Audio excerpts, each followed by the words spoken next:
अस्सलाम वालेकुम व्यूअर्स, कैसे हैं आप सब लोग। उम्मीद है आप सब लोग खैरियत से होंगे। मैं भी शुक्र अल्हम्दुलिल्लाह खैरियत से हूँ। आज मैं जो डिश आपके सामने लेकर आई हूँ वो है गेहूं का दलिया। तो आप लोग कहेंगे गेहूं का दलिया? जी, गेहूं का दलिया ये बहुत ही, ये देखिए ब्राउन कलर का होता है और ये बहुत ही health of point of view के लिहाज से बहुत ज़्यादा हेल्दी होता है। और जैसे घर में बुजुर्ग होते हैं उनके लिए, जो थोड़ी उम्र के होते हैं उनके लिए बहुत अच्छा होता है। घर में जो बच्चे होते हैं 6 महीने के, साल भर के, 1.5 साल के, उनके लिए हेल्थ पॉइंट ऑफ व्यू के लिहाज से बहुत ज़्यादा अच्छा होता है। क्योंकि बुजुर्ग जो होते हैं उनसे भी कुछ खाया नहीं जाता जब उनकी इलनेस होती है। जैसे मेरी सास हैं तो वो आजकल बहुत ज़्यादा बीमार हैं, तो मैं ये उनके लिए स्पेशली बना रही हूँ।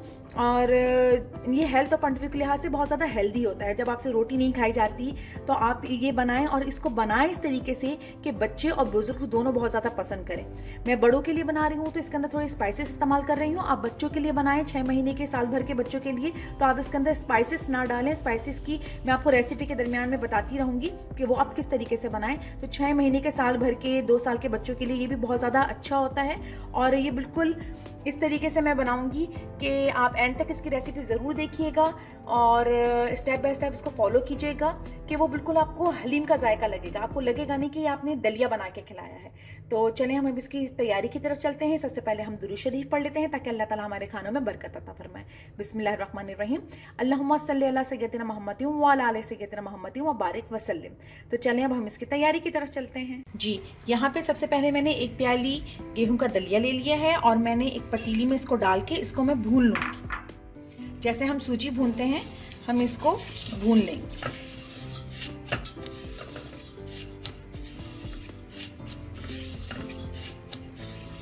ये देखिए मैंने इसको भून लिया, इसमें से खुशबू आने लगी। जैसे हम सूजी भूनते हैं तो उसके भूनने की खुशबू आ रही होती है और इसका कलर भी थोड़ा सा चेंज हो गया। अब हम चूल्हा बंद करके इसको वॉश कर लेंगे। जी, अब यहाँ पर मैंने 1 टेबल स्पून भर के ऑयल ले लिया है। उसके अंदर एक छोटी सी प्याज मेरे पास थी, वो मैंने काट ली है। वो स्लाइस करके मैं इसमें डाल दूँगी। इसे ज़्यादा कलर नहीं देना, लाइट सी ब्राउन करके मैंने यहाँ पे 3 से 4 पीसेस चिकन के ले लिए हैं, वो डाल दूँगी।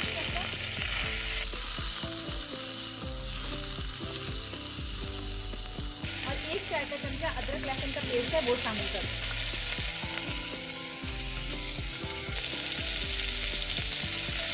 अब डालने के बाद, ये करने के बाद हमें इसको अच्छा सा भून लेना है ताकि चिकन में कोई स्मेल वगैरह ना आ रही। आपने देखा मैंने प्याज को कलर नहीं दिया है, बस चिकन, प्याज और अदरक लहसुन डाल के मैं इसको भून लूँगी ताकि चिकन में कोई स्मेल वगैरह हो तो खत्म हो।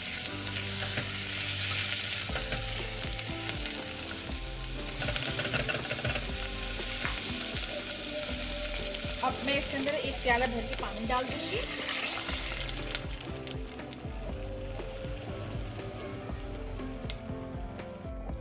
एक कप पानी मैं इसके अंदर और डालूंगी क्योंकि हमने दलिये को बिल्कुल गला लेना है, उसको दूध हजम बनाना है। ठीक है जी।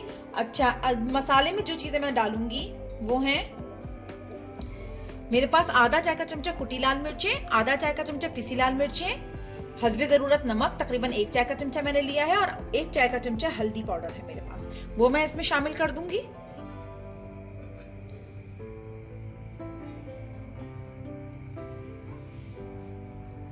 अच्छा, ये तो मैं अपनी सास के लिए बना रही हूँ।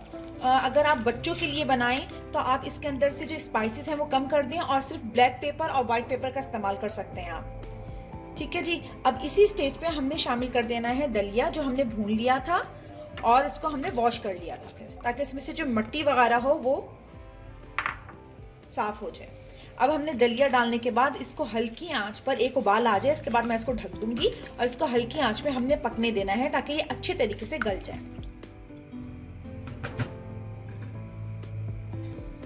जी, अब मैं इसको ढक के रख दूंगी और हम इसको हल्की आंच पे पकने देंगे।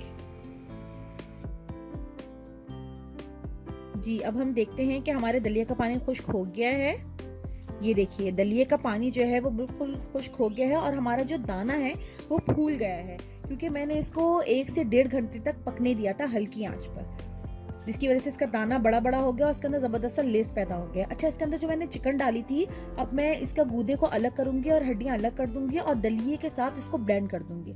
कुछ बोटियां मैं इसके अंदर साबित इसी तरह रहने दूंगी जो हम दलिये के साथ इस्तेमाल कर सकते हैं, और कुछ को मैं दलिये के साथ ब्लेंड कर दूंगी।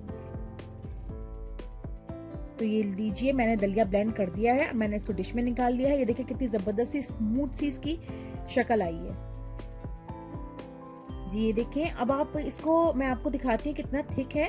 ये देखें, ना ज्यादा गाढ़ा है ना ज्यादा पतला है। आप लोग अपने हिसाब से इसकी थिकनेस रख सकते हैं, ठीक है जी। अच्छा, अब जो मैंने इसके अंदर बोटियां जो बचाई थी वो मैं रख दूंगी बीच में इसके साथ। और इसके बाद हमारा नेक्स्ट स्टेप ये होगा कि हम इसके लिए तैयार करेंगे एक भगार। उसके लिए हम क्या करेंगे, एक पैन लेके इसके अंदर मैंने 2 से 3 टेबलस्पून ऑयल ले लिया है और एक छोटी सी साइज की मैंने प्याज ली है जिसको मैंने स्लाइस कर लिया है, वो मैं डाल दूंगी इसके अंदर। और इसको हम हल्का सा गुलाबी कर लेंगे। इसके बाद 2 साबुत लाल मिर्चें और थोड़ा सा जीरा, सफेद जीरा, वो मैं डाल दूंगी इसके अंदर। बस ये हमारा भगार रेडी हो गया है। अब मैं इसको दलिये के ऊपर लगा दूंगी। इससे इसकी बहुत अच्छी सी शक्ल निकल आती है, इसमें एक जबरदस्त सी रौनक पैदा हो जाती है। और आप लोग इसको जरूर ट्राई कीजिएगा। Health of point of view के लिहाज से, घर के बुजुर्गों के लिए, बच्चों के लिए ये बहुत ही हेल्दी होता है। आप लोग इसको जरूर बनाइएगा और मुझे बताइएगा कि आप लोगों को कैसा लगा। और इसके ऊपर से मैं इसके ऊपर डाल देती हूँ चाट मसाला। इससे इसका कॉम्बिनेशन भी इसके साथ बहुत अच्छा लगता है। खाने में इसका टेस्ट जो है वो बहुत ज्यादा और ज्यादा मजेदार हो जाता है जी। ये हो गया हमारी डिश रेडी। आप लोग इसको ट्राई कीजिएगा, मुझे अपनी दुआओं में याद रखिएगा। लाइक, शेयर एंड सब्सक्राइब जरूर कीजिएगा। इंशाल्लाह नई रेसिपी के साथ आपके सामने हाजिर होंगी। अल्लाह हाफिज।